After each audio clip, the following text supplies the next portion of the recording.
विधायक दिनेश बोस के मुख्य आतिथ्य में आंचलिक पत्रकार संघ के प्रदेश अध्यक्ष रमेश टांक का जन्मदिन मनाया गया। मंगलवार को होटल कल्पश्री में आंचलिक पत्रकार संघ महिदपुर इकाई द्वारा नवनिर्वाचित विधायक दिनेश जैन बोस के मुख्य आतिथ्य में प्रदेश अध्यक्ष रमेश टांक जी का धूमधाम से जन्मदिन मनाया गया। वरिष्ठ पत्रकार जवाहर डोसी एवं प्रकाश जैन विशेष अतिथि के रूप में उपस्थित थे। कार्यक्रम की शुरुआत अतिथियों के सत्कार से हुई। सर्वप्रथम विधायक बोस एवं प्रदेश अध्यक्ष टांक का पुष्पमाला पहनाई गई, साफा बांधा गया, शॉल श्रीफल भेंट कर संघ के संभागीय उपाध्यक्ष रमेश गौड़ द्वारा उनका सम्मान किया गया। इस अवसर पर उन्हें एक सम्मान पत्र भी भेंट किया गया। इस अवसर पर मुख्य अतिथि के रूप में अपने संबोधन में नवनिर्वाचित विधायक दिनेश जैन बोस ने कहा कि विगत 15 वर्षों से मैं आपके बीच में रहकर निरंतर जनसेवा करता आ रहा हूं और इसकी परिणति मुझे विधायक चुने जाने के रूप में हुई। इस उपलब्धि में मुझे पार्टी कार्यकर्ताओं के साथ ही सभी पत्रकार साथियों का भरपूर समर्थन मिला है। मैं और आप अब मिलकर विकास के लिए काम करेंगे। साथ ही उन्होंने आंचलिक पत्रकार संघ के प्रदेश अध्यक्ष रमेश टांक को जन्मदिन पर लंबी उम्र की कामना करते हुए बधाई दी। इस अवसर पर टांक ने उपस्थित पत्रकार साथियों को लगातार निष्पक्ष पत्रकारिता के प्रयासों में जुटे रहने की सलाह देते हुए कहा कि मुझे फक्र है कि आंचलिक पत्रकार संघ के साथी पीठ पत्रकारिता से दूर रहते हुए पत्रकारिता के इस जटिलता भरे दौर में सभी बाधाओं को पार कर बिना डरे अपना दायित्व निभाएं। संगठन मुसीबत की हर घड़ी में उनके साथ खड़ा है। उन्होंने महिदपुर इकाई द्वारा आयोजित जन्मदिन समारोह के आयोजन के लिए संभागीय उपाध्यक्ष रमेश गौड़ तथा इकाई अध्यक्ष ओम प्रकाश सोनी एवं सभी सदस्यों की प्रशंसा करते हुए उन्हें बधाई दी। दिनेश मंडोरा, प्रकाश जैन, गोपाल उपाध्याय, डॉक्टर रघुवीर सिंह राजपूत, डॉक्टर हेमंत रावल, ओम सोनी, अरुण बुडल, वरिष्ठ पत्रकार जवाहर डोसी आदि ने भी अपने विचार रखे। कार्यक्रम का संचालन साहित्यकार जैनेन्द्र खेमसरा ने किया तथा आभार पत्रकार दिनेश मंडोरा ने व्यक्त किया। इस अवसर पर रमेश गौड़, ओम सोनी, हेमंत राजपूत, राज कछवाए, डॉक्टर रघुवीर सिंह राजपूत, प्रकाश जैन, दिनेश मंडोरा, प्रकाश जैन, कमल सेन, कमल खेड़ावाला, विशाल शर्मा, रविंद्र सांखला, प्रकाश बैरागी, बसंत जैन, अशोक बुरड़, कलजी भाई, दीपक मल्होत्रा, राजा सेन, मनोज जोशी, दिनेश बगाना सहित बड़ी संख्या में अन्य पत्रकारों के साथ कई लोग सम्मिलित थे। इसको एक दिन हमने आगे बढ़ा के 26 को ताकि आपको और हमको किसी को असुविधा न हो।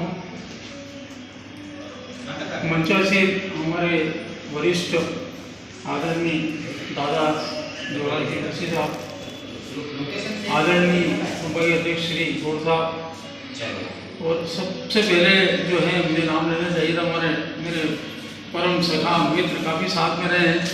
और जब आपको एक ये सीखने की घड़ी होती है।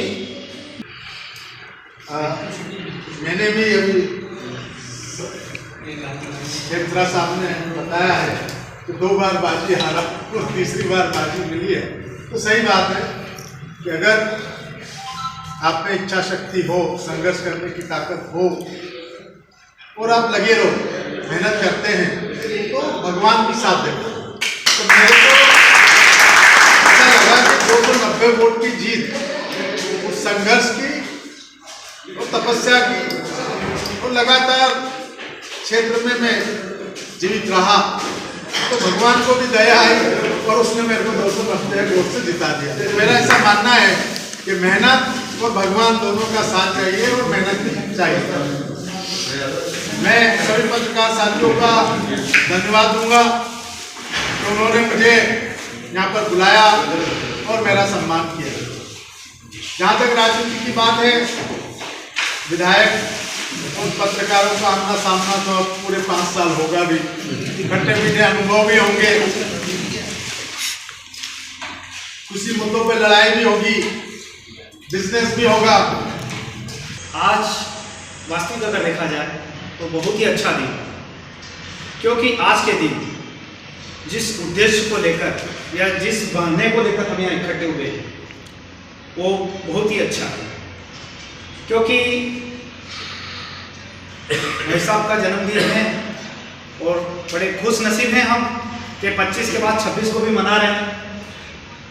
और दूसरी बात यह है कि जिस संगठन की बागडोरी या जिस रथ को चलाने वाला अगर सही हो तो रथ निश्चित ही एक समर्थ होगा, एक जहाँ लक्ष्य हो वहाँ पहुँचेगा। मेरा कहने का तात्पर्य यह है कि जिस संगठन में भाई साहब जैसे अगर प्रदेश अध्यक्ष हो और गौड़ साहब जैसे हो, सोनी जी जैसे हो, और कुल मिला के आप जैसों को सहयोग से अगर हम सब इकट्ठे होकर एक संगठित होकर एक मजबूत तरीके से अगर किसी संगठन को चलाएंगे तो मुझे पूरी उम्मीद है कि मेरे जैसा एक गांव से, एक वो छोटे से गांव से आने वाला पत्रकार जो कि पत्रकारिता की एबीसीडी भी नहीं जानता, क्योंकि मैं तो घर के दरवाजे से बाहर निकला हूँ और आप तो दिल्ली के दरवाजे तक ही पहुँच सकते हो। तो पूरी उम्मीद है मुझे, पूरी उम्मीद है कि हम जैसे ग्रामीण क्षेत्र के पत्रकारिता करने वाले पत्रकार को अगर आप जैसे का सहयोग मिले, मार्गदर्शक मिलेगा, तो कहीं न कहीं हमारे कलम में भी वो ताकत होगी जो स्पष्ट होगी, जो निर्भय होगी, निडर होगी और स्वतंत्र होगी।